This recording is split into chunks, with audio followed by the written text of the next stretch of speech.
بسم الله. السلام عليكم ورحمة الله وبركاته. وعليكم السلام ورحمة الله وبركاته.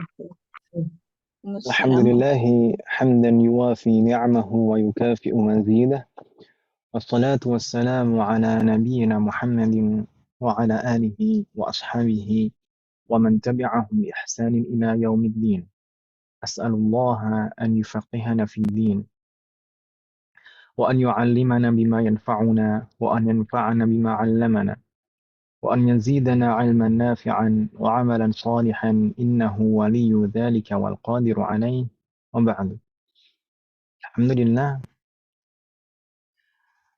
dengan taufik dan pertolongan dari Allah Subhanahu wa taala, malam hari ini kita bisa bertemu kembali melanjutkan perjumpaan kita yang lalu dalam majelis murajaah fiqih Ramadan. Semoga Allah menimpahkan keberkahan dan kemudahan dalam majelis kita ini, dan Allah memberikan taufik kepada kita semuanya untuk bisa mengamalkan apa yang kita pelajari. Amin. Malam hari ini, insya Allah kita akan langsung masuk ke kitab. Kalau di pertemuan yang lalu, kita masih muqaddimah, kita membahas terkait seputar Ramadan dan persiapan-persiapan apa saja yang kita perlukan menuju Ramadan. Hari ini insya Allah kita akan langsung masuk ke pembahasan-pembahasan yang ada di kitab. Langsung saja, untuk PDF, semuanya ibu-ibu sudah dapat ibu-ibu ya? PDF kitabnya. Atau kalau misalkan, kalau tidak mungkin malam hari ini melihat yang di layar dulu saja. Baik. Kitab seperti yang kita sampaikan di pertemuan yang lalu, kitab yang kita gunakan adalah kitab Al-Yaqut An-Nafis fi Madhhab Ibn Idris yang ditulis oleh Al-Imam Al-Alamah Al-Syarif Ahmad bin Umar Al-Fatiri rahimahullahu ta'ala. Beliau salah satu ulama negeri Yaman, dikenal alim pada zamannya, dan beliau termasuk Asy-Syarif. Kalau di sini tertulis Al-Imam Al-Alamah Asy-Syarif. Asy-Syarif kalau dalam bahasa kita mungkin Habib itu. Nah, beliau salah satu keturunan dari Nabi Muhammad SAW. Selain alim, beliau juga memang keturunan dari Nabi Muhammad. Baik. Berikutnya kita langsung masuk ke kitab di pembahasan As-Shaum. Beliau rahimahullahu taala menyebutkan as-shaumu. As-shaumu. As-shaumu lughatan al-imsaku wa syar'an imsakun 'anil mufattirati ala wajhin makhsusin. Sampai di sini dulu. As-shaumu lughatan al-imsaku wa syar'an imsakun 'anil mufattirati ala wajhin makhsusin. Beliau menyebutkan di maudhu' di sini, di judulnya Al-Shaumu. Maksudnya adalah Kitabus Shaum atau kitab fi bayani ahkami as-shaum. Jadi bab ini menjelaskan tentang hukum-hukum terkait puasa. Lalu beliau menyebutkan definisi as-shaumu lughatan. Puasa secara bahasa al-imsak, yaitu menahan. Wa syar'an, dan secara syariat imsakun 'anil mufattirat ala wajhin makhsus, yaitu menahan diri dari pembatal-pembatal. Mufattirat, pembatal-pembatal puasa, ala wajhin makhsusin, dengan ketentuan-ketentuan khusus, ketentuan tertentu. Fatahallahu alaikum jami'an. Ini beliau menyebutkan definisi di awal untuk memberikan gambaran kepada kita apa yang akan kita bahas. Dan ketika kita membahas tentang definisi, sewajarnya ketika kita membahas definisi, maka kita menjelaskan terlebih dahulu secara bahasa, baru secara istilah. Kenapa kok selalu seperti itu para ulama menyebutkan definisi itu secara bahasa terlebih dahulu, uh, lalu baru secara istilah? Karena biasanya definisi secara istilah itu ada kaitannya dengan definisi secara bahasa. Meskipun biasanya definisi secara istilah itu biasanya lebih khusus, lebih sempit daripada definisi secara bahasa. Jadi kalau di sini as-shaumu lughatan al-imsak, menahan. Menahan secara mutlak, menahan diri secara mutlak. Menahan diri dari misalkan dari pandangan, menahan diri dari bicara, menahan diri dari makan, minum, itu ini secara bahasa seperti itu. Secara bahasa al-imsak itu bermakna as-shaum bermakna al-imsak. Secara bahasa puasa itu berarti menahan, menahan diri uh, secara mutlak, menahan diri dari apapun juga. Makanya di sana dalam Al-Qur'an mungkin kita menemukan Allah bersabda menceritakan tentang ucapan Sayyidah Maryam. Sayyidah Maryam mengatakan, Inni nadartu lirrahmani sawma. Inni nadartu lirrahmani sawman. Sawman di sana. Sesungguhnya aku bernadar kepada yang maha pengasih sawman. Sawm di sana. Sawm di sana maksudnya adalah imsak anil kalam. Yaitu beliau bernadar nggak mau ngomong. Ya. Seperti itu. Sayyidah Maryam di dalam ayat tersebut. Jadi, saum secara bahasa maknanya adalah menahan diri secara mutlak dari apapun juga. Tapi secara syara'an, baru di sini beliau menyebutkan secara syara'an, secara istilah syar'i di dalam fikih, yang dimaksud saum itu apa? Imsakun anil mufattirati ala wajhin maksus. Menahan diri dari pembatal-pembatal, pembatal-pembatal puasa maksudnya, ala wajhin maksus, dengan ketentuan khusus tertentu.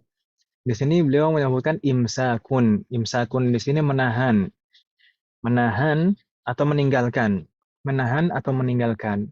Anil mufattirat, dari pembatal-pembatal. Pembatal-pembatal yang dimaksud di sini mencakup seperti masuknya suatu benda atau zat ke rongga tubuh kita. Atau juga jima, itu juga termasuk pembatal puasa. Jadi menahan diri dari pembatal-pembatal puasa. Contohnya seperti masuknya suatu benda atau zat ke dalam rongga tubuh kita. Entah itu berupa makanan, minuman, atau selain makanan dan minuman. Masuk ke dalam rongga tubuh kita. Termasuk juga jima. Dan nanti insya Allah akan ada pembahasan tersendiri insya Allah tentang pembatal-pembatal puasa. Nah, semoga Allah memberikan kemudahan. Ala wajhin makhsusin, dengan ketentuan khusus, ketentuan tertentu. Maksudnya apa di sini? Beliau menyebutkan ala wajhin makhsus ini dengan ketentuan-ketentuan khusus atau tertentu, baik rukun-rukunnya atau syarat-syaratnya. Jadi ada ketentuan di sana, rukunnya apa saja, syaratnya apa saja, syarat wajibnya apa, syarat sahnya apa. Dan ketentuan-ketentuan ini baik mencakup kondisi orang yang melaksanakan puasa atau waktu melaksanakan puasa atau lain-lain. Nanti insya Allah akan kita bahas. Semoga Allah memberikan kemudahan tentang syarat-syaratnya dan rukun-rukunnya. Ini terkait dengan pengertian puasa. Ada pertanyaan Ibu sekalian dari apa yang disebutkan oleh al-muallif di sini? Allah yahfadzukunna. Tentang pengertian? Tidak ada pertanyaan? Kalau misalkan kurang jelas, silahkan sampaikan Ibu sekalian. Coba dikecilkan sedikit. Bagaimana?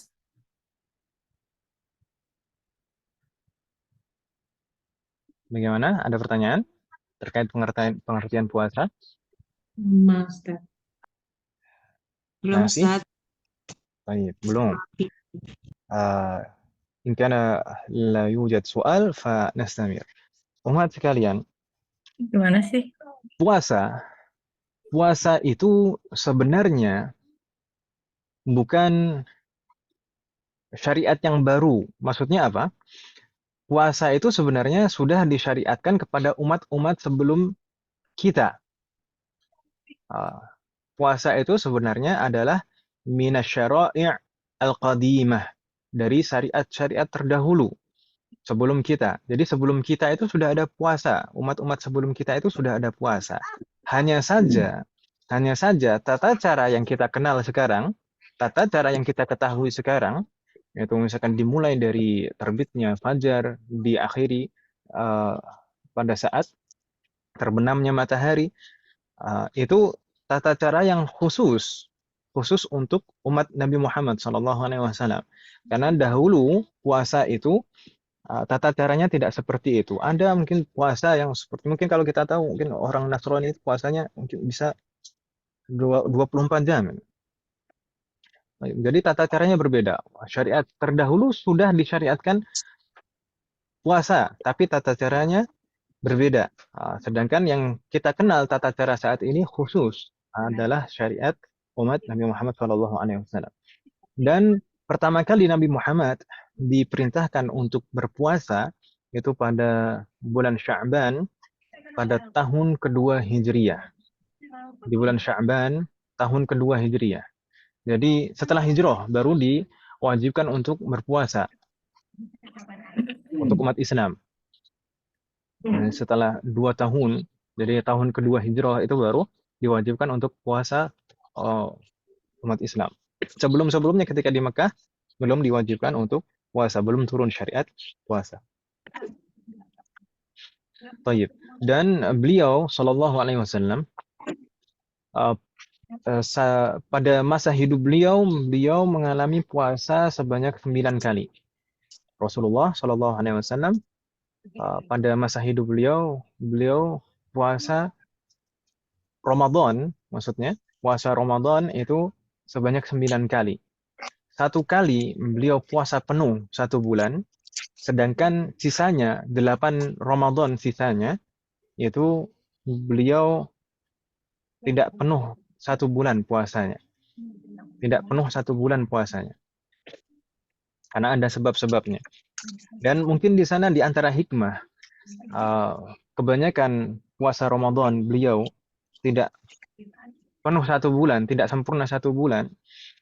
Di antara hikmahnya adalah mengajarkan kepada umat Islam bagaimana kalau misalkan Anda puasa Ramadan yang kurang, maka bagaimana harus diqadha. Kemudian juga mungkin di antara hikmahnya juga supaya orang-orang yang tidak mampu untuk berpuasa penuh di bulan Ramadan itu tidak berkecil hati. Jadi karena Rasulullah juga pernah tidak penuh puasanya selama 1 bulan. Baik. Ini terkait dengan pensyariatan puasa. Puasa Ramadan itu hukumnya apa, umat sekalian? Wajib. Wajib. Naam, kita tahu semuanya. Puasa Ramadan itu hukumnya wajib. Dan ini ma'lumun minad dini bid-darurah. Insya Allah setiap orang Islam pasti tahu. Itu kan Ibu ya? Nggak perlu belajar lama, detil. Itu pasti umat Islam itu tahu kalau puasa Ramadan itu wajib. Ya atau ya? Iya, Ustaz. Ini Ya, termasuk syara'i yang zahirah. Jadi ini ma'lumun minad dini bid-darurah itu maksudnya. Pasti, jadi secara otomatis orang yang masuk Islam itu tahu kalau puasa Ramadan itu hukumnya wajib.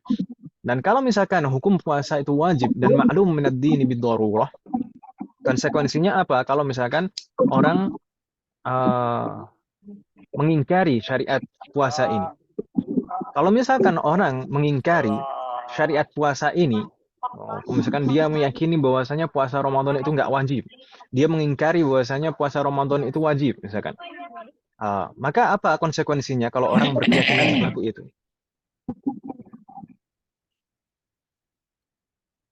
Kalau ada orang berkeyakinan bahwasanya puasa Ramadan itu tidak wajib, maka Kafir Kafir. bukan Ustaz? Naam, kafir. Maka kafir, keluar dari Islam. Karena ini termasuk syariat yang zahirah. Jadi ma'lum minad dini bid-darurah. Pasti tahu, ini pasti tahu otomatis, secara otomatis orang kalau Islam itu pasti tahu kalau ini wajib hukumnya, puasa Ramadan. Kalau terkait hal-hal seperti ini, kalau ada yang mengingkari, maka orang yang mengingkarinya menjadi kafir. Kecuali orang yang baru masuk Islam, yang belum tahu, betul-betul belum tahu. Atau misalkan yang tinggal di daerah terpencil, yang betul-betul nggak ada yang mengajarinya, misalkan di tengah hutan, nggak ada orang yang mengajarinya, nggak ada akses internet untuk belajar, dan lain-lain. Kalau misalkan seperti itu, maka masih dimaklumi, masih punya undur. Tapi kalau misalkan kondisinya tidak seperti itu, maka kalau dia mengingkari tentang syariat puasa, maka kafir. Tapi kalau misalnya, kalau ada orang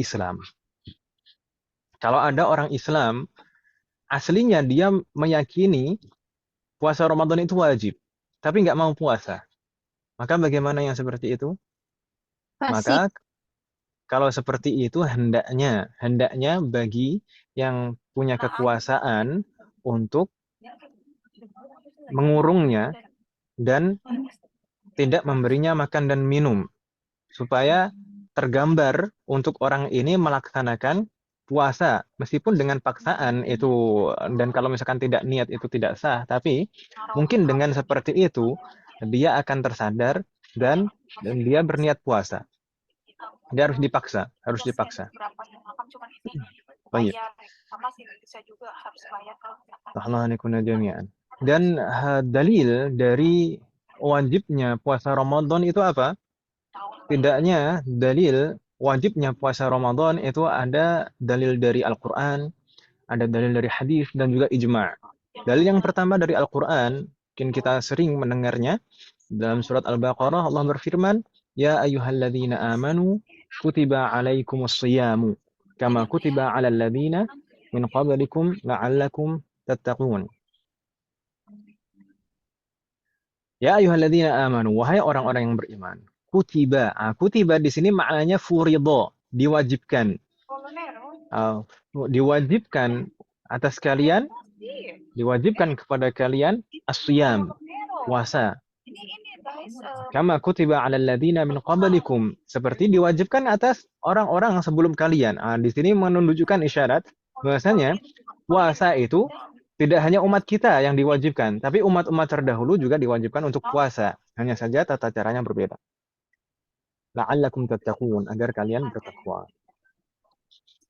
Baik, ini dalil dari Al-Quran. Sedangkan dalil dari hadis, di antara dalil dari hadis yaitu sabda Rasulullah tentang rukun Islam. Beliau menyebutkan bunyal Islamu ala khamsin.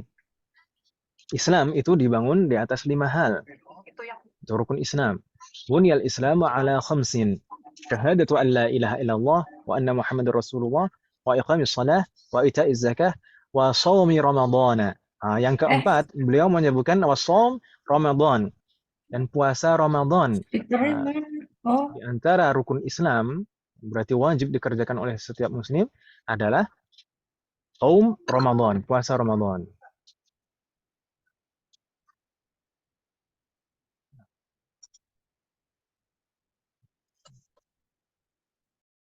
Baik. Jadi itu dalil yang kedua tadi. Bunyal Islamu ala khamsin. Islam itu dibangun di atas 5 hal. Ini membicarakan tentang rukun Islam. Rukun itu hukumnya wajib dilaksanakan. Dan yang keempat, Rasulullah menyebutkan wasaum Ramadan. Wasaum Ramadan dan puasa Ramadan. Jadi ini salah satu kewajiban di dalam agama Islam. Dua dalil. Dalil yang pertama tadi dari Al-Quran, dalil yang kedua dari hadis. Sedangkan dalil yang ketiga dari ijma'. Ijma' itu apa? Ijma' itu adalah kesepakatan ulama mujtahid pada suatu zaman tertentu tentang hukum suatu permasalahan. Nah, dari zaman Rasulullah, para sahabat, tabi'in, tabi'ut tabi'in sampai saat ini, umat Islam semuanya sepakat bahwasanya puasa Ramadan itu hukumnya wajib. Nanti ini ijma. Ini dalil yang ketiga adalah ijma. Dan mungkin ibu-ibu sekalian, dalil itu tidak hanya dari Al-Quran dan hadis, ya atau ya? Ya, Ustaz. Terkadang kalau misalkan ada penggiringan, misalkan dalil itu harus dari Al-Quran dan hadis. Ini mungkin penyempitan, suatu penyempitan. Karena kalau kita misalkan belajar usulul fiqh, ternyata dalil itu tidak hanya Al-Quran dan hadis, termasuk ijma, itu juga dalil. Termasuk qiyas, itu juga dalil. Dan ada dalil-dalil yang lain yang mukhtalaf fi. Dalil yang mukhtalaf, yang masih diperdebatkan misalkan. Seperti itu. Baik. Ini terkait tentang dalil diwajibkannya puasa.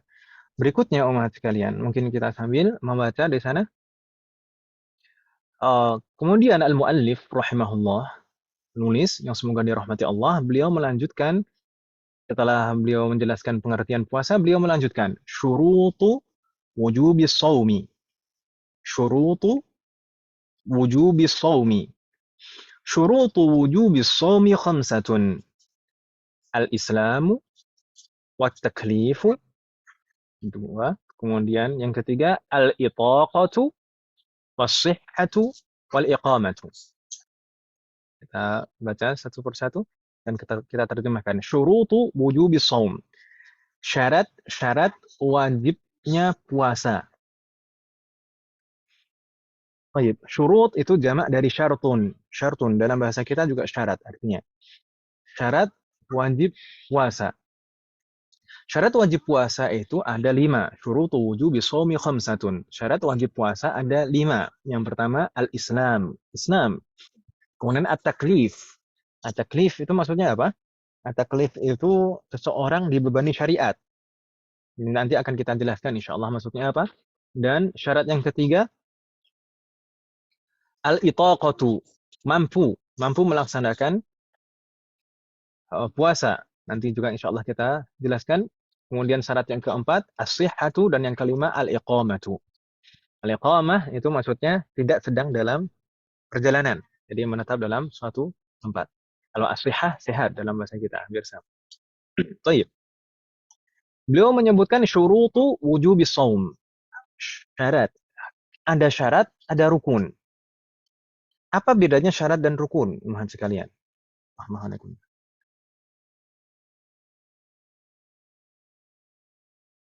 Halo?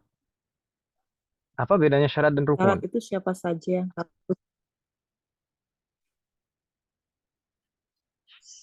Ha, syarat Gimana? itu siapa saja yang memenuhi memenuhi syarat. Siapa saja yang memenuhi syarat? Muter-muter nanti. Gimana? Apa bedanya syarat dan rukun? Syarat itu sebelum ini, sebelum dia melakukan puasa itu sudah harus terpenuhi. Jayid. Kalau rukun? Kalau rukun ya ketika dia melakukan Jayid. Tahallah alaikum dia. Tahallah alaikum jami'an. Jadi syarat dan rukun. Bedanya apa syarat dan rukun? Syarat itu harus terpenuhi sebelum kita melaksanakan amalan. Itu syarat. Syarat itu harus terpenuhi sebelum kita melaksanakan amalan. Sedangkan rukun itu bagian dari amalan. Jadi harus terpenuhi saat kita melaksanakan amalan. Begitu Ibu ya? Rukunun itu kalau dalam bisa dikatakan konstruksi lah. Kalau dalam satu bangunan, rukun itu adalah konstruksi. Jadi ada fondasinya, ada tiangnya, ada dindingnya, ada atapnya. Itu rukun. Ibarat rukun seperti itu. Kalau misalkan salah satu saja tidak ada, maka akan tidak sempurna bangunannya, bahkan tidak bisa berdiri. Kalau ibadah seperti itu, rukun. Rukun itu jadi harus ada saat melaksanakan amalan. Kalau syarat itu sebelum melaksanakan amalan harus terpenuhi. Nggak bingung ya insya Allah? Bingung tidak? Tidak, Ya, Ustaz. Insya Allah tidak, Ustaz. Baik. Dan syarat ummahat sekalian, syarat itu ada dua macam. Nanti akan kita bahas masing-masing dari keduanya. Kalau yang di sini disebutkan oleh al-muallif rahimahullah, penulis, beliau menyebutkan yang pertama adalah syurutu wujubi shaum, syarat wajib. Syarat wajib. Lalu nanti ada juga di dua halaman berikutnya di sana ada syurutu sihhah, syarat sah. Jadi ada syarat wajib, ada syarat sah. Maksudnya apa? Bedanya apa antara syarat wajib dan syarat sah? Syarat wajib itu kalau terpenuhi semuanya itu baru wajib puasa. Kalau nggak terpenuhi syarat wajib, maka tidak wajib puasa. Kalau syarat sah, saya ulangi lagi tadi. Kalau syarat wajib itu kalau semuanya terpenuhi, baru seseorang diwajibkan untuk berpuasa. Itu syarat wajib. Kalau syarat wajib ini tidak terpenuhi, maka seseorang tidak diwajibkan untuk puasa. Kalau syarat sah apa? Kalau syarat sah itu terkait dengan keabsahan. Jadi kalau misalkan semua syarat sah itu terpenuhi, maka baru sah, bisa sah nanti sholat, misalnya puasanya. Tapi kalau syarat sah itu kurang, tidak terpenuhi semuanya, maka tidak sah puasanya. Begitu ya, Bapak ya? Wadih Ustaz? Gimana Bingung Ustaz? tidak? Bisa diulang Ustaz? Bisa diulang. Nah, bisa insya Iya, Allah. syarat wajib. Kalau syarat wajib itu terkait dengan apakah seseorang wajib berpuasa atau tidak. Gitu. Kalau syarat wajib, ini syurutu wujubi shaum, ini terkait dengan apakah seseorang wajib puasa atau tidak. Kalau semua syarat wajib ini terpenuhi, maka seseorang wajib untuk berpuasa. Tapi kalau misalkan tidak terpenuhi syarat-syarat wajib ini, maka seseorang tidak wajib berpuasa. Ini syarat wajib, ya. Bingung tidak untuk tentang syarat wajib? Insya Allah. Ustaz, saya mau nanya, contohnya syarat wajib itu seperti itu kali ya? Balik gitu ya? Terus Islam. Ya, betul. Nanti akan kita bahas di sini. Kan tadi disebutkan Islam, taklif, al-itatah, as-sihah, wal-iqamah. Nanti akan kita bahas dan jelaskan satu persatu. Gitu. Nah, contoh-contohnya Islam. Kalau nggak Islam berarti kan nggak wajib kan, ya? Gitu, ya. Jadi, ini syarat wajib. Jadi terkait dengan apakah seseorang wajib berpuasa atau tidak. Kalau terpenuhi semua syarat wajib ini, maka seseorang wajib untuk berpuasa. Kalau tidak terpenuhi, maka tidak wajib berpuasa. Gitu, ya. Kalau syarat sah itu terkait dengan keabsahan amalan. Sah atau tidaknya amalan tersebut. Itu syarat sah. Jadi kalau misalkan terpenuhi semua syarat sah, maka kemungkinan nanti kalau rukunnya juga terpenuhi, maka sah amalannya. Misalkan di sini syarat sah puasa, misalkan. Kalau semuanya terpenuhi, maka sah puasanya. Kalau tidak terpenuhi, maka puasanya tidak sah. Batal. Tidak dianggap. Maka harus diqadha nanti, harus diganti. Gitu ya, Bu ya? Ustaz. Masih ada yang bingung? Antara Ustaz, tadi, izin bertanya. tafadhol nih. Jadi puasa itu dikatakan sah jika terpenuhi semua rukun dan syarat sahnya ya? Syarat sah dan rukunnya. Nah, betul sekali. Jadi puasa itu sah kalau terpenuhi semua syarat sahnya dan rukunnya semua dilaksanakan. Jika satu saja dari rukun atau syarat sahnya tidak terpenuhi, maka tidak sah. Tidak sah. Naam, tidak sah. Ustaz. Meskipun nanti kalau kita perhatikan, meskipun nanti kalau kita perhatikan, mungkin ada sebagian syarat wajib itu juga merupakan syarat sah. Tapi tidak semuanya seperti itu. Sebagian syarat wajib itu bukan syarat sah. Seperti apa? Berakal atau mumayyiz misalkan. Mumayyiz itu seorang anak mumayyiz. Kalau sudah mumayyiz, berakal, balik dan mumayyiz, maka nanti wajib dia berpuasa. Tapi kalau misalkan balik, tapi kalau misalkan belum balik misalkan, seorang anak belum balik tapi sudah mumayyiz, maka sah puasanya. Sah puasanya. Jadi balik itu syarat wajib, bukan syarat sah. Gitu ya, Bapak ya? Ya udah gitulah. Kita bahas satu persatu ini nanti insya Allah. Gitu ya. Nanti insya Allah kita bahas. Semoga cukup waktunya nanti. Baik. Ini tadi kita membahas bedanya syarat dan rukun. Syarat itu harus terpenuhi sebelum mulai amalan. Kalau rukun itu harus terpenuhi saat melaksanakan amalan. Kemudian syarat itu terbagi ada dua macam. Ada syarat wajib, ada syarat sah. Syarat wajib itu terkait dengan apakah seseorang wajib melaksanakan amalan tersebut atau tidak. Jadi kalau syarat wajib itu semuanya terpenuhi, maka seseorang wajib melaksanakan amalan tersebut. Kalau syarat wajib tidak terpenuhi, maka tidak wajib melaksanakan. Kalau syarat sah itu terkait dengan keabsahan, sah atau tidaknya amalan. Kalau semuanya terpenuhi syarat sah, maka kalau nanti juga rukunnya terpenuhi semuanya, maka sah amalannya. Tapi kalau misalkan syarat sah itu tidak terpenuhi, meskipun dipaksakan melaksanakan semua rukun, maka tetap tidak sah, tidak dihitung amalannya. Gitu Ibu ya? Hal min soal? Ada pertanyaan, Wahad?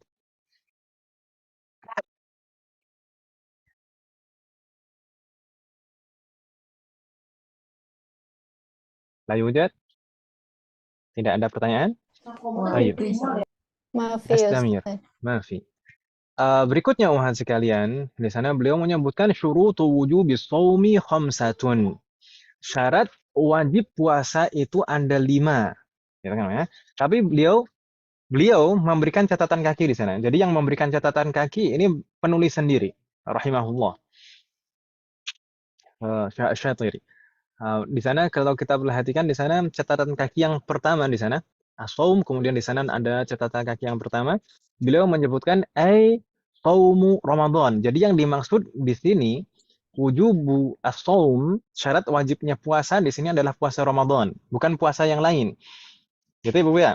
Bukan puasa nazar, bukan puasa kafarat, bukan puasa sunnah, tapi di sini syarat wajib puasa Ramadan. Gitu ya, Bu ya? Wadih Mahat? Di sini beliau menyebutkan shaum Ramadan. Kemudian beliau menyebutkan selanjutnya wa yathbutu dukhuluhu. Wa yathbutu dukhuluhu. Maksudnya apa? Wa yathbutu dukhulu Ramadan. Ramadan bisa ditetapkan awal mulanya dengan cara apa? Jadi awal Ramadan itu bisa kita tentukan dengan cara apa? Dalam artian dukhulu thubutu dukhuli Ramadan di sini berarti yajibu shaumu Ramadan. Jadi diwajibkan puasa Ramadan itu ditetapkan dengan cara apa? Wadih Mahat? Di sini akan membahas itu. Jadi penentuan awal Ramadan. Ketika ditentukan awal Ramadan, maka seseorang di siang harinya nanti akan diwajibkan untuk berpuasa dan sebelumnya malamnya itu disunahkan untuk sholat tarawih. Ya kan Ibu ya? Maka bisa ditetapkan dengan hal apa? Ditentukan dengan hal apa awal Ramadan itu sehingga nanti malamnya itu disunahkan untuk sholat tarawih dan siangnya diwajibkan untuk puasa. Baik. Beliau menyebutkan di sana ketetapan awal Ramadan itu terbagi menjadi 2. Ketetapan awal Ramadan ini terbagi menjadi 2, bisa berlaku lil umum atau alal umum. Di sini beliau menyebutkan wa yathbutu dukhulu Ramadan maksudnya alal umum, yaitu bisa berlaku awal Ramadan itu untuk umum. Maksudnya untuk umum di sini apa? Berlaku untuk satu daerah secara umum, satu kawasan secara umum. Atau bisa juga nanti berlaku awal Ramadan itu wajib untuk seseorang mulai puasa besoknya dan disunahkan sebelumnya itu malamnya untuk sholat tarawih, berlaku untuk perorangan. Jadi bisa berlaku awal Ramadan itu ditetapkan untuk umum satu daerah, satu kawasan, bisa juga berlaku untuk perorangan. Baik, kita bahas yang untuk umum terlebih dahulu. Penetapan awal Ramadan untuk umum satu kawasan atau satu daerah itu dengan salah satu dari dua cara.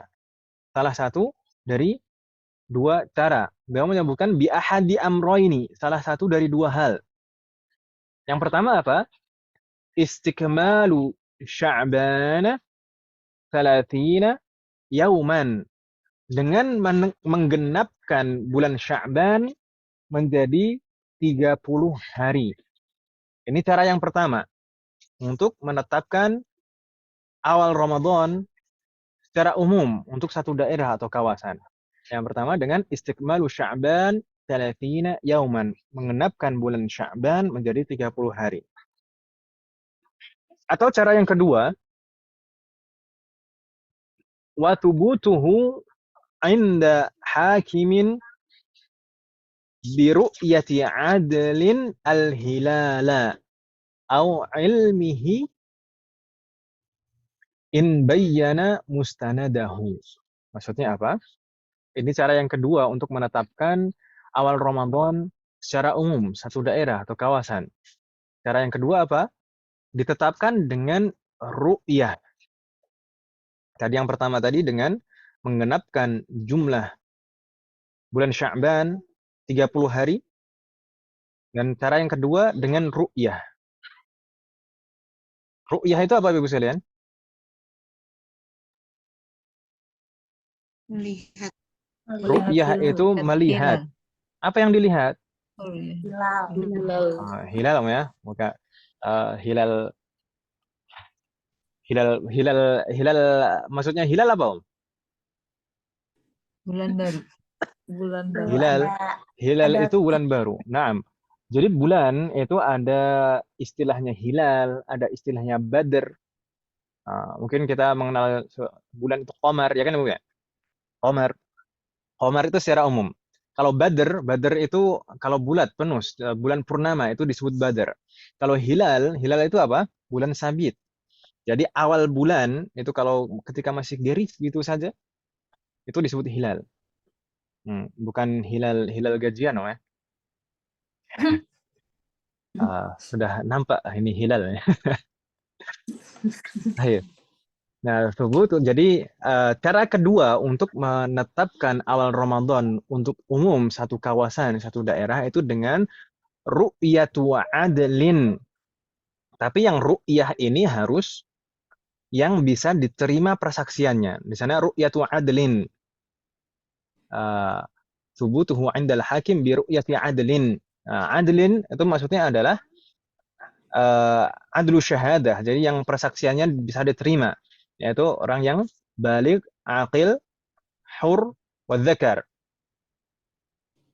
Baligh, aqil, hur, wa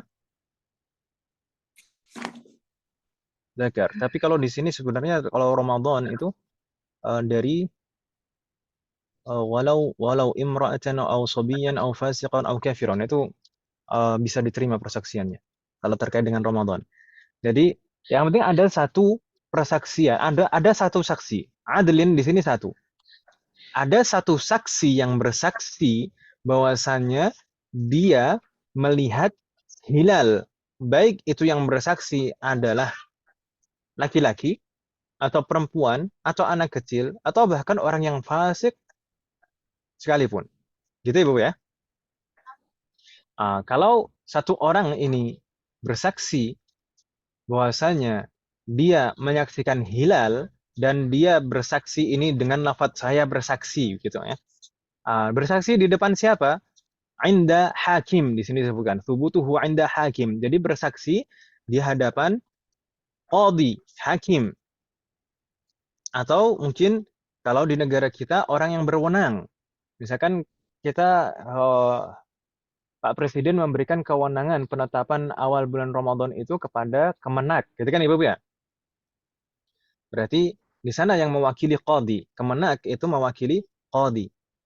Jadi bisa ditetapkan awal Ramadan dengan menggenapkan bulan Sya'ban 30 hari atau dengan ru'yah satu orang yang bisa dipercaya persaksiannya bahwasanya dia melihat hilal dan dia bersaksi di hadapan hakim atau orang yang menggantikannya. Seperti kalau di negara kita kemenak seperti itu. Gitu ya Bu ya. Tapi di sini disebutkan awa ilmihi in bayyana mustanadahu, atau bukan berdasarkan ru'yah tapi berdasarkan pengetahuannya kalau orang ini menjelaskan mustanadahu.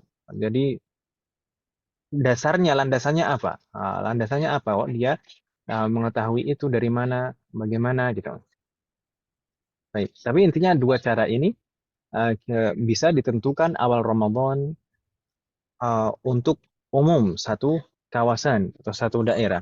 Hal ini didasarkan sabda Rasulullah Shallallahu Alaihi Wasallam, "Sumu liru'yatihi wa aftiru liru'yatihi, fa in ghumma 'alaikum fa akmilu 'iddata Sya'bana 30 yawman."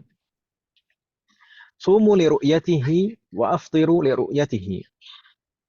Mulailah berpuasa dengan ru'yah hilal, maksudnya ru'yah hilal dengan melihat hilal awal bulan, wa aftiru liru'yatihi, dan berbukalah, maksudnya berhenti puasa. Jadi selesai bulan Ramadannya liru'yatihi, berdasarkan ru'yah juga, melihat hilal. Fa in ghumma 'alaikum, akan tetapi jika tidak nampak hilal, fa'akmilu 'iddata Sya'bana 30 yauman, maka genapkanlah jumlah bulan Sya'ban menjadi 30 hari. Astagfirullahaladzim jami'. Ini landasan atau dalil dari dua cara untuk penetapan awal Ramadan secara umum, bukan perorangan, secara umum ya, ini secara umum. Dan saya tadi menjelaskan harus dengan persaksian, kan gitu Pak? Persaksian satu orang di hadapan hakim. Ini berdasarkan apa? Berdasarkan perkataan Ibnu Umar. Ibnu Umar pernah berkata, "Akhbartu an-nabiyya sallallahu alaihi wasallam anni ra'aitul hilala fasama wa amara an-nasa bisiyamihi." Suatu ketika akhbartu an-nabiyya, Ibnu Umar mengatakan, akhbartu nabiyya, suatu ketika aku memberitahu Nabi, maksudnya akhbartu di sini akhbartuhu bilafdzi syahadah. Jadi saya mengkabarkan kepadanya dengan persaksian, saya bersaksi. Akhbartu nabiyya sallallahu alaihi wasallam, saya memberitahu Nabi sallallahu alaihi wasallam, anni ra'aitul hilala, bahwasanya saya menyaksikan, melihat hilal. Fasama, maka Rasulullah berpuasa. Wa amara an-nasa bisiyamihi, dan menyuruh orang-orang untuk berpuasa Ramadan. Bisiyami Ramadan. Dan juga di riwayat Abdullah bin Abbas yang diriwayatkan oleh Al-Imam At-Tirmidzi, di sana beliau mengatakan anna a'rabiyyan syahida 'inda an-nabiy sallallahu alaihi wasallam bi ru'yatihi fa amara an-nasa bisiyamihi. Bahwasanya anna a'rabiyyan, bahwasanya seorang Arab Badui, Arab Badui syahida 'inda an-nabi, bersaksi di hadapan Nabi sallallahu alaihi wasallam bi ru'yatihi. Bahwasanya dia, orang Arab Badui ini tadi, melihat hilal, syahida bi ru'yatihi. Fa amara an-nasa bisiyamihi. Maka Rasulullah menyuruh orang-orang untuk mulai berpuasa Ramadan. Dan kalau persaksian awal Ramadan dan akhir Ramadan itu cukup dengan persaksian satu orang saja, umat sekalian. Ini khusus untuk Ramadan dan yang terkait dengan amalan ibadah di bulan tertentu. Tapi sebenarnya selain bulan Ramadan atau selain bulan yang terkait amalan ibadah sebenarnya minimal itu ada 2 saksi yang bersaksi. Tapi kalau Ramadan dan yang terkait dengan ibadah, maka cukup 1 saksi saja. Kenapa demikian? Karena ihtiyatan, karena jaga-jaga. Nanti kalau misalkan harus 2 saksi, jangan-jangan nanti susah ternyata terlewat waktunya seperti itu. Jadi ihtiyatan, jaga-jaga. Nanti biar tidak terlewat awal Ramadan atau juga nanti misalkan kalau bulan-bulan yang bulan-bulan misalkan bulan haji terkait dengan Arafah, terus ya, terkait dengan Idul Adha seperti itu, maka cukup 1 orang saksi. Kalau selain yang terkait dengan amalan ibadah, maka harus 2 orang saksi. Gitu Ibu ya. Bingung tidak Ibu Haj sekalian? Ini tadi. Jadi ini tadi baru penetapan awal Ramadan secara umum untuk satu daerah atau satu kawasan. Itu dengan 2 cara. Dengan mengenapkan bulan Sya'ban 30 hari atau dengan ru'yatul hilal dengan cara persaksian 1 orang di hadapan hakim atau yang semisalnya. Wadih Mahat, hal min soal? Wah, ya, Ustaz. Baik, berikutnya Ummahat sekalian. Berikutnya di sana beliau menyebutkan wa 'alal khusus. Maksudnya wa yathbutu dukhuluhu 'alal khusus. Dan Ramadan, penetapan awal Ramadan berlaku untuk perorangan. Maksudnya wajib bagi perorangan untuk mulai puasa di siangnya dan sebelumnya disunahkan untuk sholat tarawih, ini berlaku untuk perorangan. Ini dengan apa saja? Dengan hal apa saja? Beliau menyebutkan wa 'alal khususi 'ala man ra'ahu walau fasiqan. Ini yang pertama. 'Ala man ra'ahu walau fasiqan. Ini bisa berlaku awal Ramadan yang pertama dengan cara ini. Apa? Maksudnya 'ala man ra'ahu walau fasiqan. Berlaku awal Ramadan bagi perorangan, yaitu orang yang melihat hilal sendiri secara langsung. Bagi orang yang melihat secara langsung, sendiri melihat hilal, maka berlaku baginya wajib puasa. Jadi berlaku baginya awal Ramadan dan besok siangnya wajib berpuasa. Dan sebelumnya malamnya disunahkan sholat tarawih. Meskipun al-hakim atau al-qadhi, atau misalkan di daerah kita Kemenak, itu belum menetapkannya. Kalau misalkan Kemenak, misalkan belum menetapkan besok ini Ramadan, tapi kalau misalkan ada seseorang misalkan melihat hilal di langit, dia yakin melihat hilal di langit, maka berlaku baginya besok awal Ramadan. Meskipun belum ditetapkan secara umum satu daerah, satu wilayah. Walau fasiqan, meskipun orangnya ini, yang melihat hilal ini, orangnya fasik. Meskipun dia fasik, kalau misalkan melihat hilal dengan mata kepalanya sendiri, yakin itu kalau itu adalah hilal, maka berlaku baginya besok awal Ramadan. Wadih Mahat?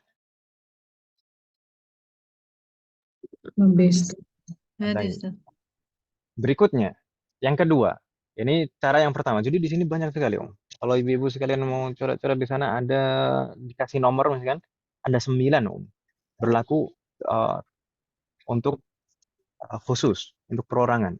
Ini yang pertama. Untuk yang kedua, wa 'ala man tawatara 'indahu ru'yatuhu. Wa 'ala man tawatara 'indahu ru'yatuhu. Dan berlaku juga awal Ramadan, berarti wajib baginya besoknya untuk berpuasa, 'ala man tawatara 'indahu ru'yatuhu. Kalau misalkan dia mengetahui bahwasanya ada hilal dari jumlah yang mutawatir. Mutawatir itu apa, Ibu sekalian? Ini istilah hadis ini. Kalau nggak belajar hadis kadang agak bingung mungkin. Tawataro ya tawatar, mutawatir. Jadi ada jumlah mutawatir. Jumlah mutawatir itu jumlah yang banyak dan mustahil bagi jumlah yang banyak itu untuk bersepakat bohong. Itu jumlah mutawatir. Bisa dipahami maksud mutawatir, Ummahat? Mutawatir itu adalah jumlah yang banyak dan mustahil bagi jumlah yang banyak ini untuk sepakat bohong. Kalau misalkan ada jumlah yang mutawatir kemudian mengkabarkan pada saya misalnya, misalkan ada orang yang jumlahnya mutawatir, bagi saya itu nggak mungkin mereka sepakat bohong ini. Kemudian mereka mengatakan kepada saya, mereka semuanya telah melihat hilal.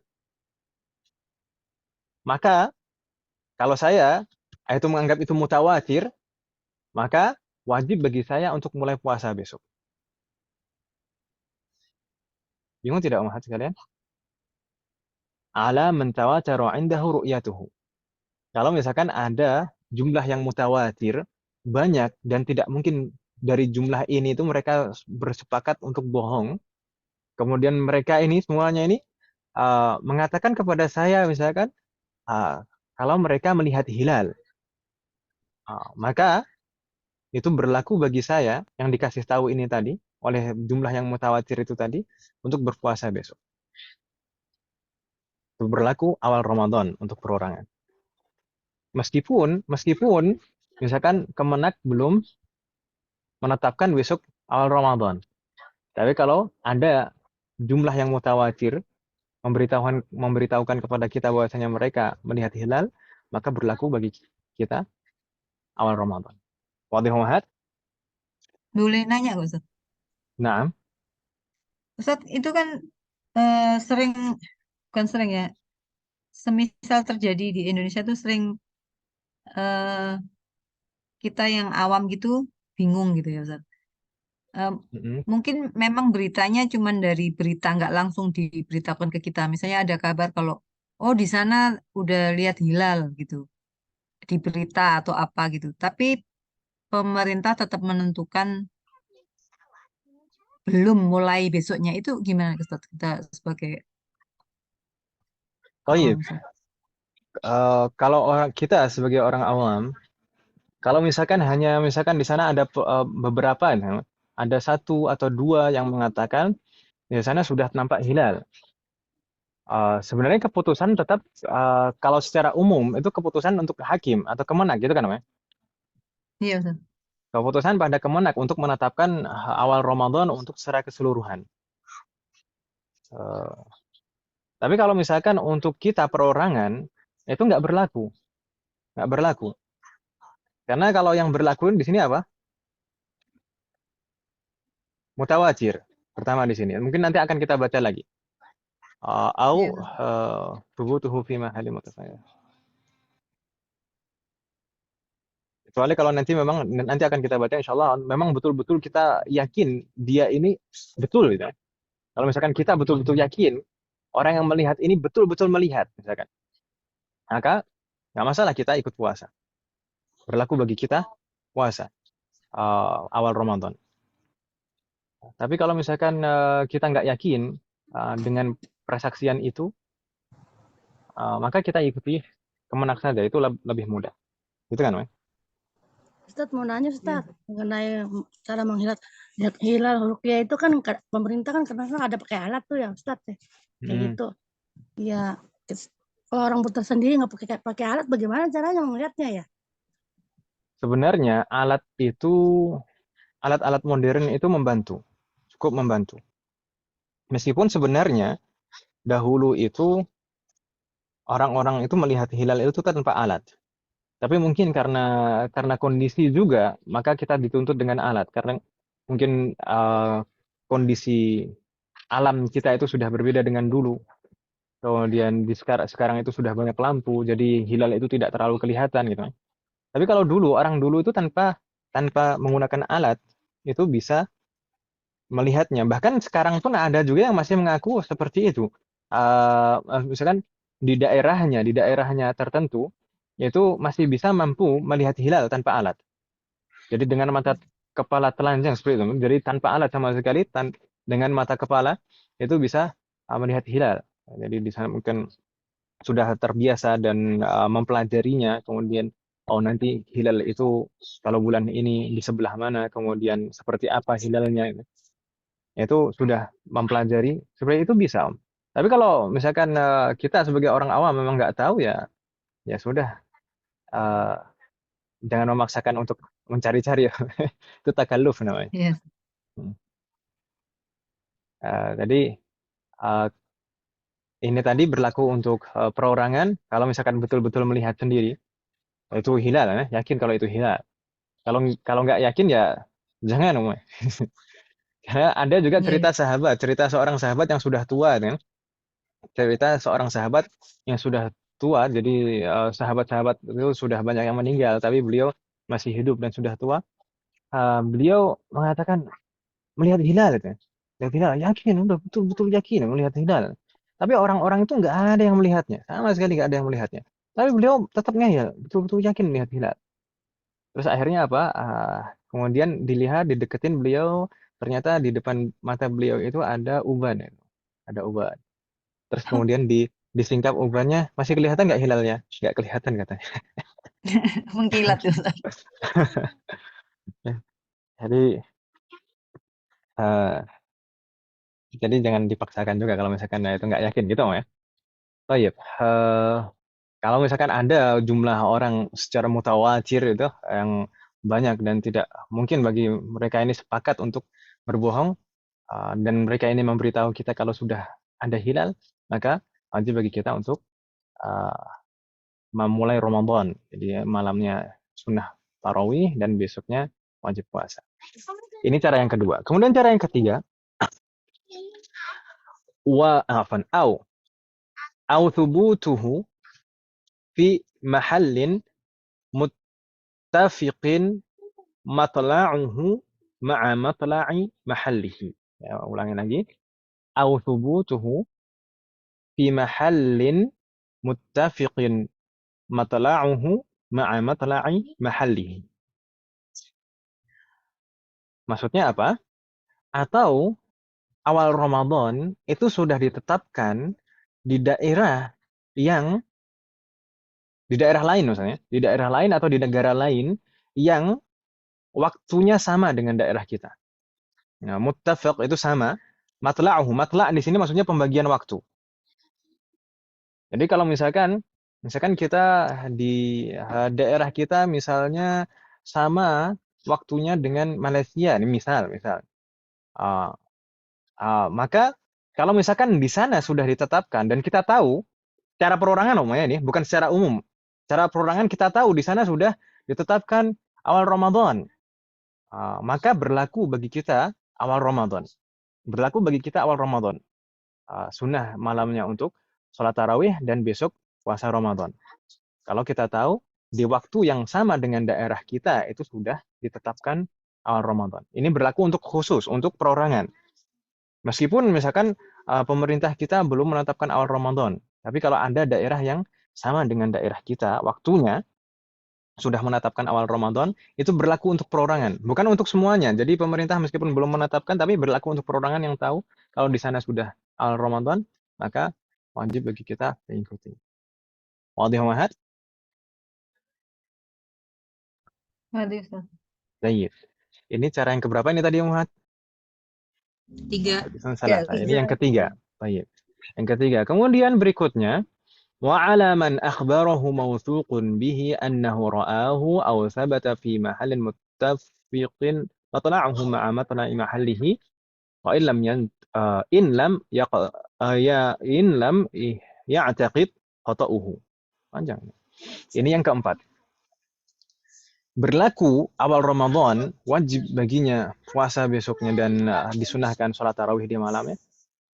Ini berlaku bagi seseorang yang diberitahu, alaman akhbarahu, diberitahu oleh mautsuqun bihi, orang yang dia bisa percaya bahwasanya orang ini ra'ahu, melihat hilal, au thabata fi mahallin muttafiqin matla'uhu ma'a matla'i mahallihi. Jadi atau kalau nggak melihat secara langsung, dia tahu kalau di tempat yang waktunya sama dengan tempat kita itu sudah awal Ramadan. In lam ya'taqid khata'uhu. Di garis bawah. In lam ya'taqid khata'uhu. Kalau kita yakin dia benar. Au ghair mawthuqun bihi. Kafasiqin in i'taqada sidquhu.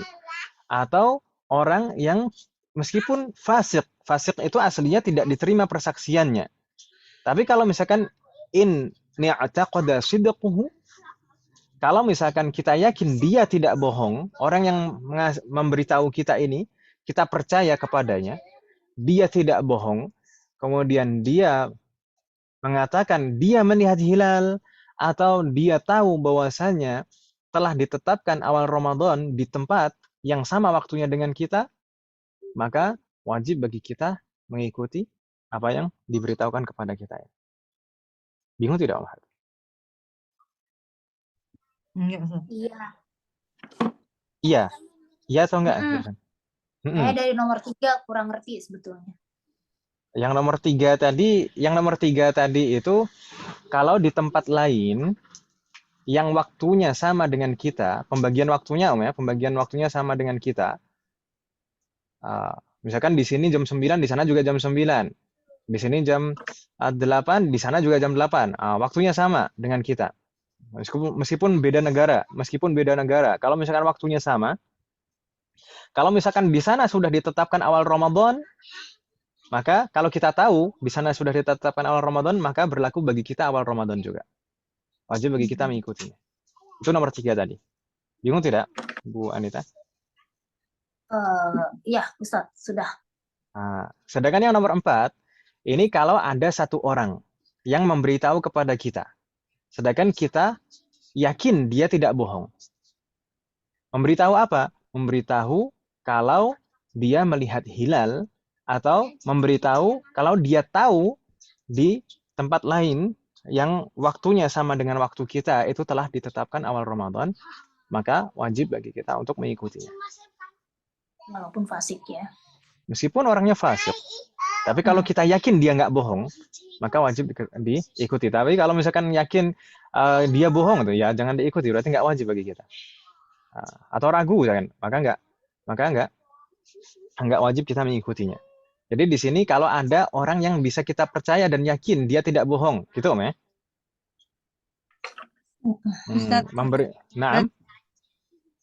maaf Ustaz. Berarti yang nomor 3 itu kalau kita di Jakarta itu kan waktunya sama dengan Malaysia gitu, misalnya di Singapura. Dengan waktu yang sama. Sedangkan pemerintah kan menentukan sampai Sabang sampai Merauke misalnya. Jadi kalau kita tahu di Kuala Lumpur tuh sudah besok harus puasa, sedang pemerintah belum, itu kita wajib ikut. Nah, itu untuk perorangan wajib mengikutinya. Untuk perorangan, bukan untuk semuanya. Kalau kita tahu, bagi orang yang tahu itu maka wajib mengikutinya. Kalau waktunya karena memang kita betul-betul sama sama, ya waktunya. Iya. Karena awal Ramadan itu lebih diutamakan ihtiyat, kehati-hatian. Jangan sampai sudah masuk Ramadan tapi kita belum puasa, kan gitu ya. Itu lebih diutamakan kehati-hatian.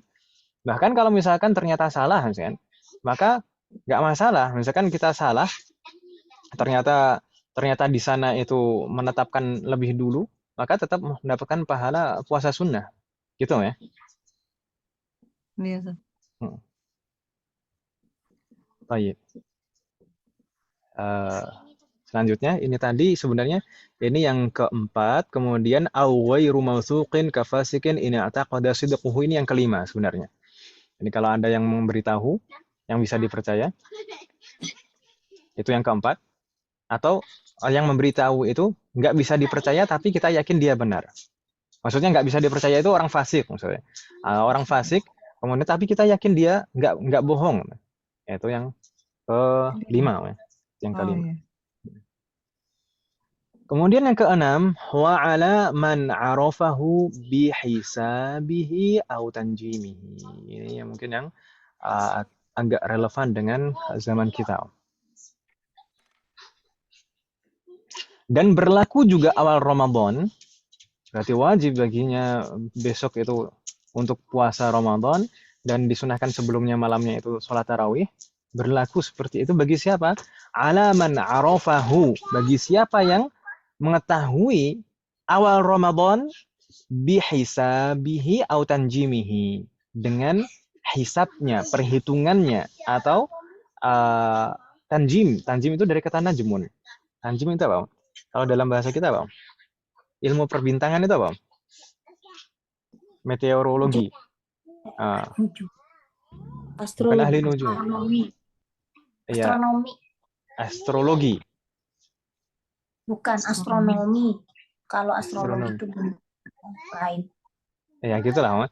Eh, yang penting kalau misalkan seseorang mengetahui dan meyakini dengan perhitungannya atau dengan ilmu pengetahuan perbintangannya, dia meyakini ini sudah masuk awal Ramadan, maka berlaku baginya awal Ramadan. Tapi di sana sebenarnya ada perbedaan para ulama. Perbedaan para ulama. Di sini di dalam mazhab Syafi'i sendiri ada perbedaan. Di sana ada keterangan lakinnahu la yujzihima 'inda Ibnu Hajar. Wajib bagaimana maksudnya? Na'am boleh mengamalkannya, boleh puasa berdasarkan hisab dan tanjimnya, tapi tidak yujzihima, tidak sah. Jadi nanti tetap harus mengqadha'nya. Ini pendapat Ibnu Hajar. Inda Ibnu Hajar wa khalafahu Ramli. Tapi Al-Imam Ar-Ramli menyelisihinya. Dan di sana ada apa namanya? Ada catatan kaki lagi kan, Mas? Catatan kaki ada catatan kakinya ya kan, Mas? Nomor 22. Ya atau ya? Iya, iya. Di sana ada keterangan panjang Ibu sekalian, tapi mungkin saya ringkas di foto yang saya share di grup tadi. Itu penjelasan tentang ini, itu saya ringkas di foto tadi. Mungkin kita lihat di sana Ibu sekalian. Thubutu dukhuli Ramadan. Ilmu falak. Nah, astronomi. Thubutu dukhuli Ramadan 'ala al-khas bil hisab wa tanjim. Penetapan masuknya awal Ramadan sehingga diwajibkan untuk puasa di siangnya nanti dan sebelumnya disunahkan untuk tarawih 'alal khas, untuk perorangan. Untuk perorangan, bukan untuk umum, untuk satu daerah atau satu kawasan, bukan, tapi ini untuk perorangan. Jadi kalau untuk umum, untuk satu daerah, satu kawasan itu tidak berlaku hisab dan tanjim. Tapi untuk perorangan bisa saja berlaku. Bil hisab dengan perhitungan atau tanjim, astronomi, kata Ibu sekalian. Di sana, di dalam mazhab Syafi'i, di sana ada 3 ulama yang menjadi rujukan dalam masalah ini, yaitu Ibnu Hajar dan Al-Imam Ar-Ramli dan Al-Khatib Asy-Syirbini. Kenapa kok 3 orang ini? Kenapa enggak ulama yang lain? Baik, Ibu sekalian, mungkin nanti pada saatnya semoga Allah memberikan kemudahan setelah Syawal atau setelah Ramadan, nanti kita akan mempelajari fikih dan nanti akan kita bahas pengantar ilmu fikih. Di dalam mazhab Syafi'i itu ada tabaqat, ada tingkatan-tingkatannya, ada perkembangannya. Jadi yang misalkan yang pertama kali muassis yang membentuk mazhab ini adalah Al-Imam Asy-Syafi'i sendiri. Kemudian ada tabaqat, ada tingkatan di bawahnya itu murid-murid beliau. Itu ashabul wujuh. Kemudian sampai di masanya Al-Imam Al-Ghazali nanti. Dan sampai di masanya Al-Imam Al-Ghazali. Kemudian setelah itu ada masa At-Tanqih Al-Awwal. Jadi masa penelitian dan pemastian pendapat yang betul-betul berdasarkan usulnya Imam Asy-Syafi'i. Itu di masanya Al-Imam Ar-Rafi'i dan Al-Imam An-Nawawi. Jadi yang dikatakan misalkan mu'tamad itu misalkan kalau orang kita bilangnya yang rajih, yang paling dekat dengan dalil. Yang mu'tamad di dalam madhab, yang mu'tamad yang memang betul-betul sesuai dengan usulnya madhab Syafi'i, itu yang mana di antara pendapat-pendapat yang ada. Karena biasanya ashabul wujuh, murid-muridnya Imam Syafi'i itu juga mengemukakan pendapatnya masing-masing. Jadi di sana ada masa tanqih. Tanqih itu penelitian dan pemastian mana yang memang betul-betul sesuai dengan usul madhab. Di sana masanya Al-Imam Ar-Rafi'i dan Al-Imam An-Nawawi. Jadi kalau misalkan beliau berdua bersepakat dalam suatu permasalahan itu mu'tamad, maka itu yang mu'tamad. Tapi kalau misalkan beliau berdua berselisih pendapat, maka yang didahulukan adalah Al-Imam An-Nawawi. Kalau misalkan Imam Nawawi tidak ada pendapat, tapi dijelaskan oleh Al-Imam Ar-Rafi'i, maka pendapat Al-Imam Ar-Rafi'i yang diambil. Tapi kalau misalkan Imam Rafi'i tidak mengemukakan pendapat dalam masalah itu, tapi Imam Nawawi jelas, Imam Nawawi yang diambil pendapatnya. Itu masa At-Tanqih al-awwal. Tapi berikutnya nanti ada masa At-Tanqih al-thani, itu masanya ini, Ibnu Hajar, Ar-Ramli, kemudian Al-Khatib Asy-Syirbini, kemudian guru beliau bertiga yaitu Syekhul Islam Zakaria Al-Ansari. Maka biasanya rujukan suatu permasalahan, semua permasalahan dan semua fatwa pada masanya beliau-beliau ini semuanya merujuk ke beliau. Jadi Ibnu Hajar dulu itu di Mekah. Makanya Ibnu Hajar Al-Haytami Al-Makki, kuburannya di Baqi'. Kemudian Al-Imam Ar-Ramli, ini Syamsuddin Ar-Ramli, jadi di Mesir. Tidak heran kalau misalkan kebanyakan orang Mesir itu mengikuti fatwa-fatwanya Ar-Ramli. Kalau orang sekitar Mekah, kemudian orang Yaman, itu kebanyakan mengikuti lebih condong kepada pendapatnya Ibnu Hajar. Al-Khatib Asy-Syirbini itu hampir sezaman sebenarnya. Al-Khatib Asy-Syirbini itu sezaman. Biasanya kalau tidak ada pendapatnya Ibnu Hajar dan tidak ada pendapatnya Ar-Ramli itu baru merujuk ke Al-Khatib Asy-Syirbini. Tapi dalam masalah ini, beliau bertiga itu berbeda pendapat. Dalam masalah penetapan awal Ramadan untuk perorangan berdasarkan perhitungan hisab dan juga astronomi. Di sana ada setidaknya beberapa hal di sana yang dipermasalahkan. Pertama, al-amal ala i'tiqadihima. Orang yang meyakini hisab dan tanjim, hisab dan astronomi, yaitu kalau mengamalkan dengan keyakinannya itu, maka bagaimana? Boleh atau tidak mengamalkan dengan keyakinannya itu?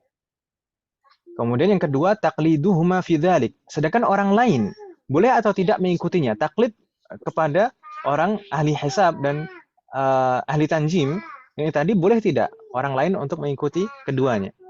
Dan yang terakhir, ijza'u shaum. Puasanya ini sah atau tidak kalau mengikuti hisab dan tanjim itu tadi. Gitu ya? Bingung tidak sampai sini Om? Afwan Ustadz, bisa diulang? Baik. Ini tadi kita akan membahas thubutu dukhuli Ramadan 'alal khas bil hisab wa tanjim. Penetapan awal Ramadan 'alal khas untuk perorangan berdasarkan hisab dan astronomi. Berdasarkan perhitungan tanggal atau astronomi. Di sana ada 3 pendapat ulama yang berbeda dalam masalah ini. Ada pendapatnya Ibnu Hajar. Ibnu Hajar di sini Ibnu Hajar Al-Haytami, yang faqih, yang ahlu fikih. Bukan Ibnu Hajar Al-Asqalani. Kalau Ibnu Hajar Al-Asqalani ahlul hadis. Sama-sama madhabnya Syafi'i sebenarnya, tapi Ibnu Hajar Al-Asqalani lebih dikenal di bidang hadis. Kalau Ibnu Hajar di sini Ibnu Hajar Al-Haytami, Al-Makki. Sedangkan di sana juga ada Ar-Ramli, Syamsuddin Ar-Ramli, kemudian Al-Khatib Asy-Syirbini. Yang dipermasalahkan di sini 3 hal, 3 permasalahan. Al-amal ala i'tiqadihima. Mengamalkan, jadi orang yang mengamalkan keyakinannya. Jadi orang yang meyakini hisab dan astronomi boleh atau tidak memulai awal Ramadan dengan hisab dan astronomi. Orang yang meyakini ketepatan hisab dan astronomi boleh atau tidak memulai Ramadan berdasarkan hisab dan astronomi tersebut. Wadih mahat? Ini permasalahan yang pertama. Boleh atau tidak mengamalkannya bagi orang yang meyakininya. Yang praktisnya yang secara langsung, yang mempraktekannya, yang menghitungnya dan mengetahui ilmu astronomi. Bingung tidak Om hati kalian? Enggak, Ustaz, insyaallah. Nah, baik. Sedangkan yang kedua, taqliduhuma fi dzalik. Mengikuti keduanya, yaitu ahlu hisab dan ahlu astronomi tadi, bagi orang lain boleh tidak mengikuti keduanya. Taqliduhuma itu boleh atau tidak mengikuti keduanya dalam penetapan awal Ramadan itu boleh atau tidak mengikuti hisab dan astronomi. Gitu ya, Bu ya. Ini kalau yang pertama tadi bagi orangnya sendiri yang bersangkutan yang mempraktekkan hisab dan astronomi. Untuk yang kedua di sini orang lain boleh tidak mengikuti itu, mengikuti hisab dan astronomi. Gitu ya, Bu ya. Wadah. Sedangkan yang ketiga ijza'us shaum. Kalau misalkan mereka berdua ini ahlu hisab dan ahlu astronomi atau misalkan orang lain yang mengikutinya, itu kalau misalkan mulai puasanya sah atau tidak, ijza'us shaum. Jadi puasanya sah atau tidak, mujzi atau tidak. Gitu ya. Maka kita lihat pendapat dari masing-masing dari tiga ulama ini. Ibnu Hajar mengatakan masalah al-amal ala i'tiqadihima, mereka berdua ahli hisab dan ahli tanjim, ahli astronomi, mengamalkan apa yang dia yakini itu boleh atau tidak. Dia mengatakan ya juzul lahumal amal, boleh bagi keduanya untuk mengamalkan apa yang dia yakini. Jadi memulai Ramadan berdasarkan hisab dan tanjim, berdasarkan pelakunya ya, berdasarkan orang yang mempraktekkan hisab dan astronomi. Kalau orang yang mempraktekkan hisab dan astronomi ini meyakini, misalkan besok puasa gitu, besok awal Ramadan, maka boleh bagi kedua orang ini untuk mulai awal Ramadan. Tapi di sini boleh Ibu sekalian, yajuz lahuma, yajuz itu boleh. Wala yajib, bukan wajib. Gitu ya, Bu ya. Bukan wajib, tapi boleh. Wadih Muhammad? Wadih. Ini pendapatnya Ibnu Hajar. Tapi Ar-Ramli, Al-Imam Ar-Ramli, Syamsuddin Ar-Ramli, beliau berpendapat lain. Bukan boleh mengamalkan, tapi wajib bagi keduanya untuk mengamalkan apa yang dia yakini. Itu pendapat Al-Imam Ar-Ramli. Wajib bagi keduanya untuk mengamalkan apa yang dia yakini berdasarkan hisab dan astronomi. Sedangkan Al-Khatib Asy-Syirbini beliau mengatakan yajuz, boleh. Bukan wajib tapi boleh. Seperti Ibnu Hajar. Kalau masalah ahlu hisab atau ahlu astronomi mengamalkan apa yang dia yakini, Ibnu Hajar mengatakan boleh, demikian juga Al-Khatib Asy-Syirbini mengatakan boleh. Ar-Ramli mengatakan wajib. Gitu ya. Sedangkan mengikuti orang yang mempraktikkan hisab dan astronomi, bagaimana hukumnya? Kalau kata Ibnu Hajar, la yajuzu taqliduhuma, enggak boleh mengikutinya. Kalau orangnya sendiri boleh, terserah mau mengamalkan apa yang dia yakini boleh.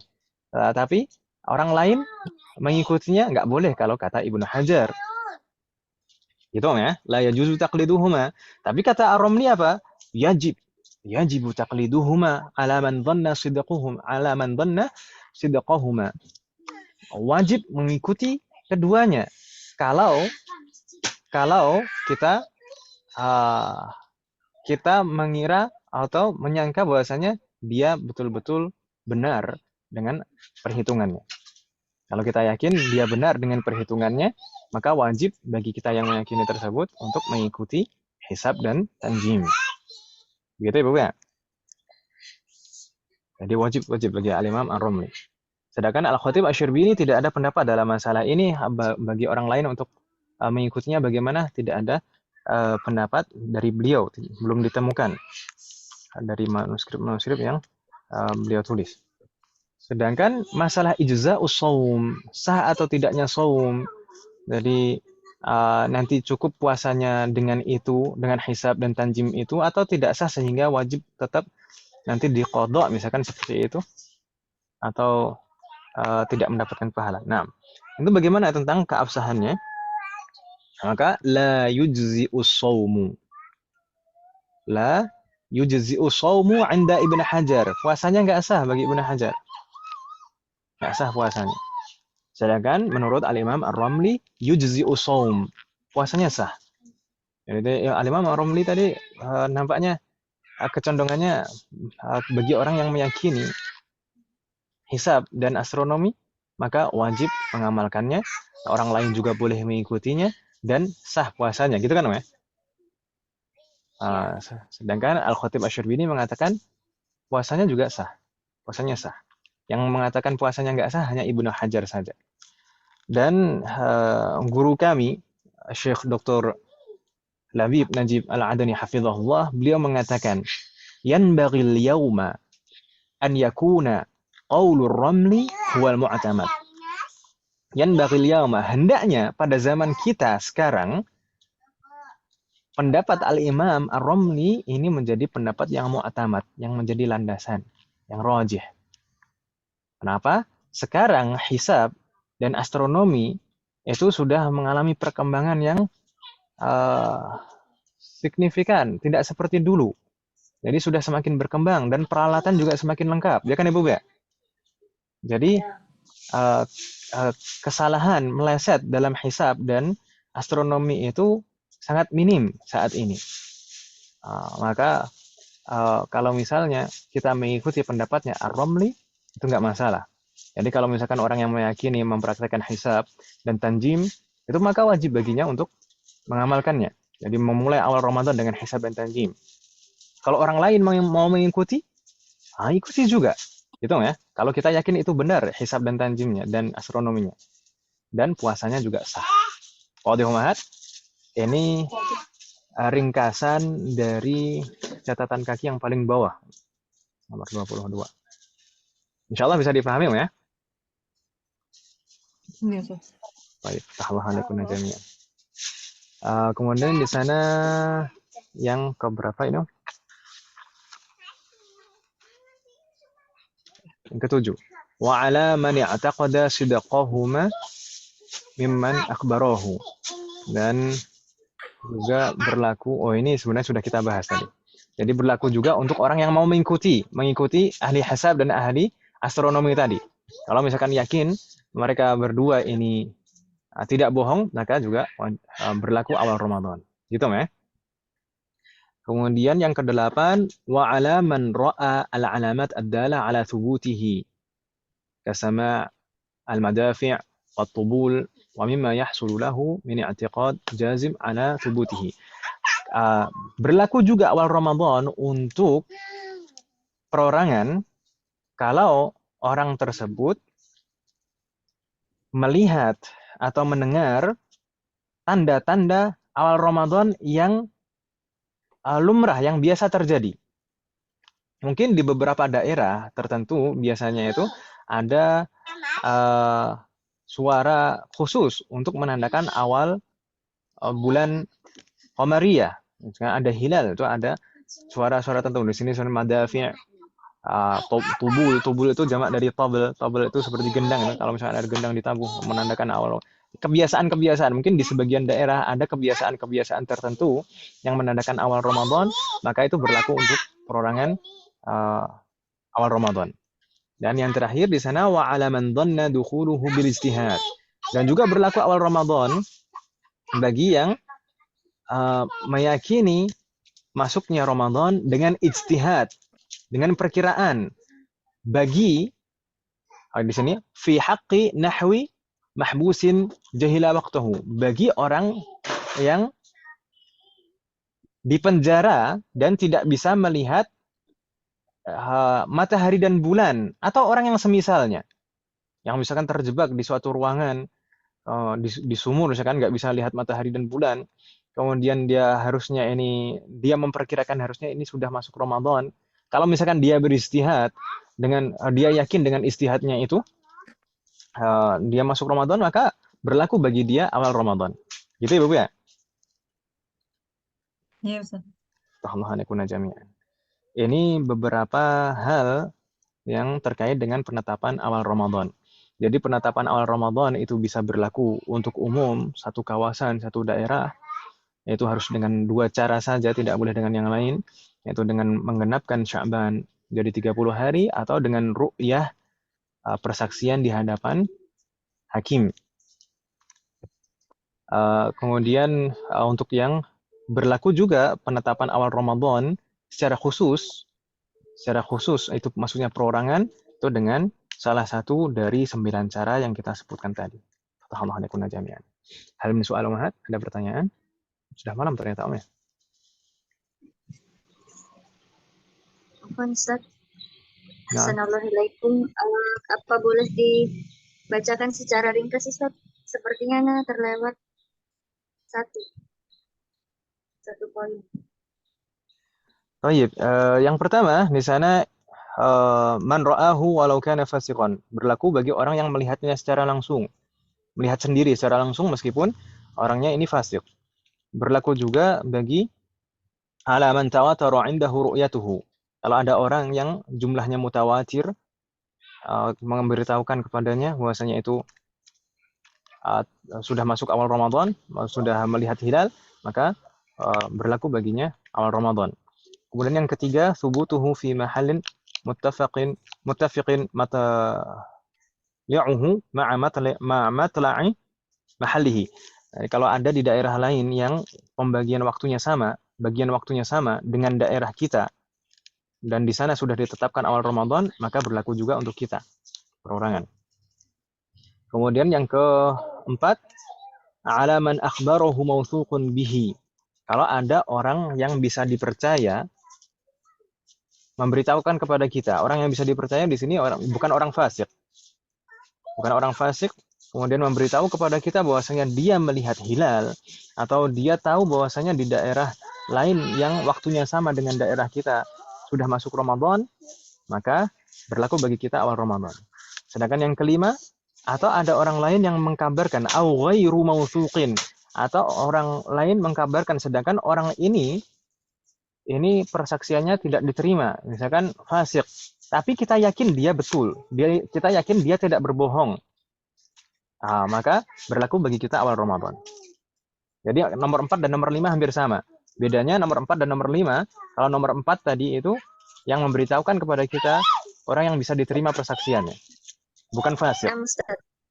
Kalau yang kelima, ketemu. Yang kelima sepertinya yang terlewat.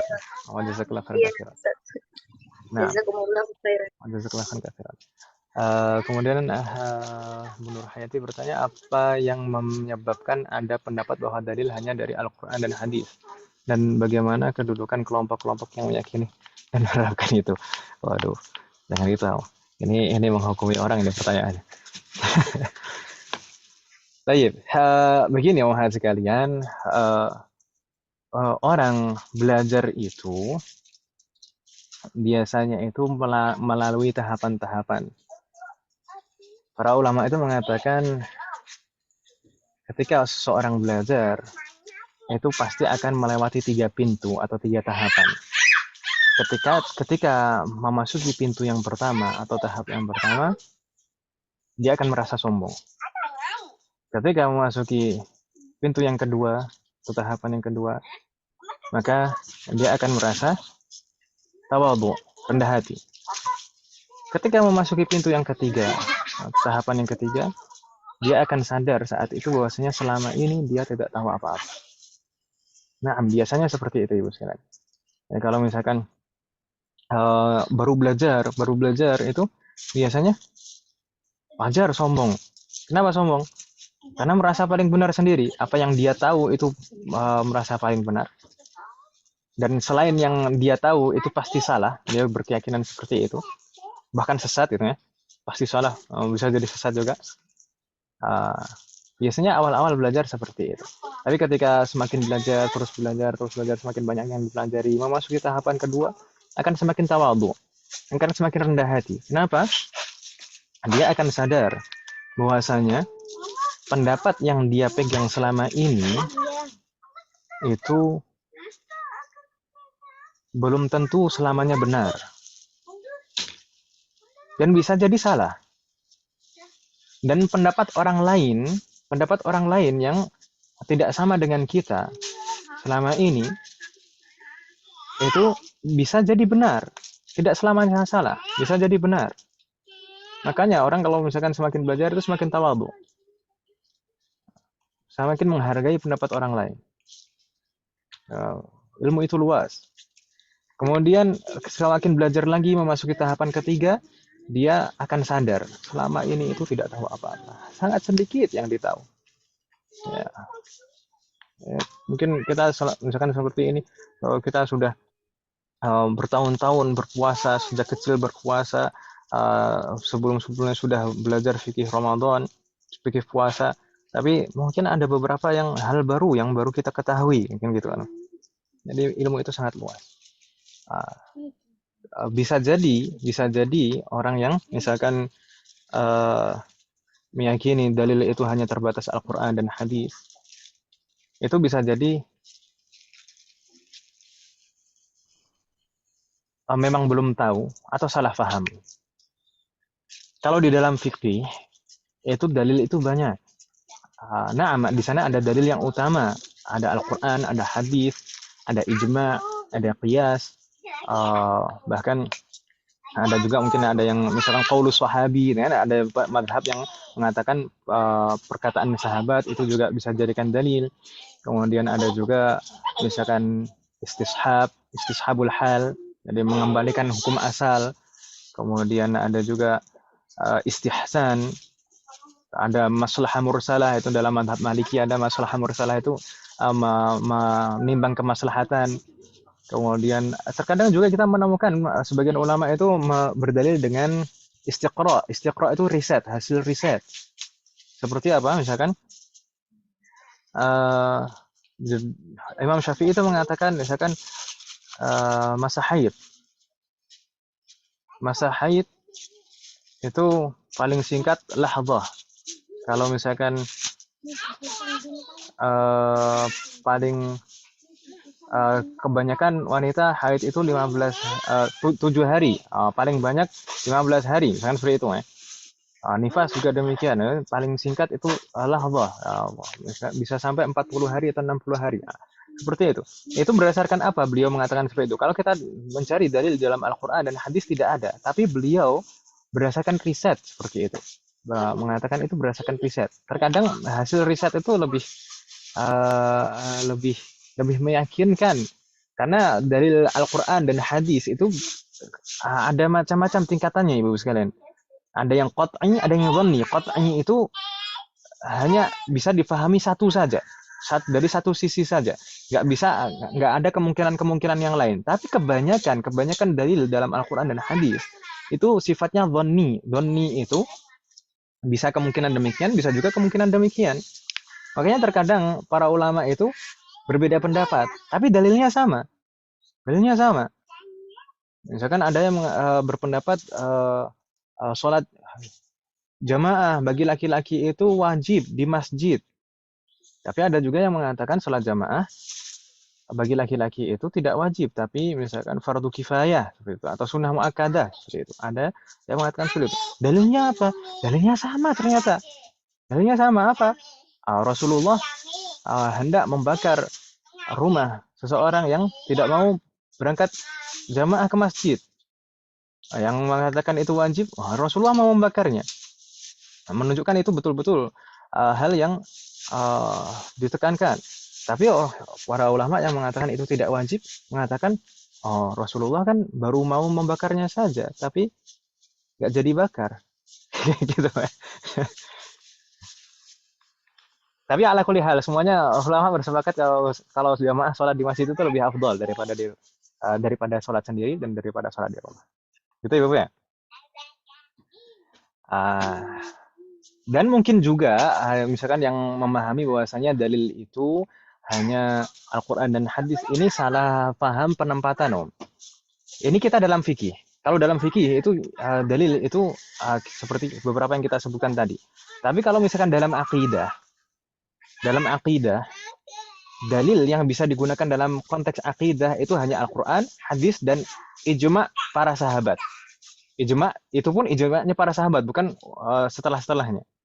Al-Quran, hadis, dan ijma' para sahabat itu yang bisa dijadikan dalil dalam akidah. Kalau dalam fikih tidak, lebih luas fikih. Gitu ya, Bu ya? Alhamdulillah jami'an. Ya, Afwan Ibu sekalian. Nampaknya malam hari ini kita sampai di sini dulu, bagaimana Ibu sekalian? Iya, Ustaz. Saya minta maaf. Jadi malam hari ini kita hanya membahas pengertian puasa dan penetapan awal Ramadan. Sedangkan syarat wajib puasa insya Allah kita bahas di pertemuan yang akan datang. Insya Allah, semoga Allah memberikan kemudahan. Insya Allah kalau misalkan ada pertanyaan mungkin nanti ditulis dulu dan disimpan, ditanyakan di pekan depan atau mungkin disampaikan di grup gitu, Om ya. Iya, Ustaz. Baik. Saya minta maaf Ibu sekalian, ini kita terlambat menyudahinya. Dan tadi mulainya terlambat, juga menyudahinya terlambat, saya minta maaf. Semoga kedepannya Allah selalu memberikan kemudahan. Naktafi bihadzal qadar, kita cukupkan sampai di sini Ibu sekalian. Semoga apa yang kita bahas dan pelajari malam hari ini bermanfaat dan barokah. Semoga Allah selalu memberikan taufik kepada kita semuanya untuk bisa mengamalkan setiap ilmu yang kita pelajari. Semoga Allah selalu memberikan kemudahan, keberkahan, kesabaran, keistiqomahan, serta keikhlasan dalam proses belajar kita. Semoga Allah selalu memberikan taufik dan hidayah kepada kita semuanya, demikian juga kepada orang-orang yang kita sayangi. Semoga Allah selalu melindungi kita semuanya dan juga orang-orang yang kita sayangi dimanapun berada. Jika di antara kita ada yang sakit atau keluarga kita atau kerabat kita ada yang sakit, semoga segera diberi kesembuhan oleh Allah Subhanahu wa taala. Semoga Allah menjadikan kita semuanya termasuk hamba-Nya yang saleh dan salihah dan bertakwa kepadanya. Semoga Allah menjadikan anak keturunan kita menjadi anak keturunan yang saleh dan salihah, dan semoga terlahir dari mereka generasi ulama. Semoga Allah mengumpulkan kita bersama dengan keluarga kita dan anak keturunan kita di surga Firdaus kelak. Amin. Semoga Allah selalu melindungi negara kita dan memperbaiki kondisi negara kita. Semoga Allah mengampuni semua dosa-dosa kita, baik yang lalu maupun yang akan datang, baik yang kita lakukan secara sembunyi-sembunyi maupun terang-terangan. Semoga Allah mengampuni semua dosa-dosa kita dan menerima semua amal ibadah kita. Semoga Allah mengampuni semua dosa orang tua kita dan guru-guru kita dan menerima semua amal ibadah mereka. Amin. Semoga Allah menerima para syuhada korban gempa di Turki dan Suriah. Semoga Allah memberikan kesabaran dan keringan kepada saudara-saudara kita yang ditimpa musibah di Turki dan Suriah. Amin. Semoga Allah selalu memberikan keberkahan dalam setiap urusan kita, termasuk dalam waktu dan usia kita. Semoga Allah memberikan taufik dan kemudahan kepada kita semuanya untuk bisa bertemu dengan bulan Ramadan di tahun ini, dan bisa maksimal beribadah di sana dan mendapatkan semua keutamaan yang ada di sana. Semoga Allah memberikan husnul khatimah kepada kita semuanya. Wassallallahu ala nabiyyina Muhammadin wa ala alihi wa sahbihi ajma'in. Subhanakallahumma wa bihamdika asyhadu an la ilaha illa anta astaghfiruka wa atubu ilaik. Wassalamualaikum warahmatullahi wabarakatuh.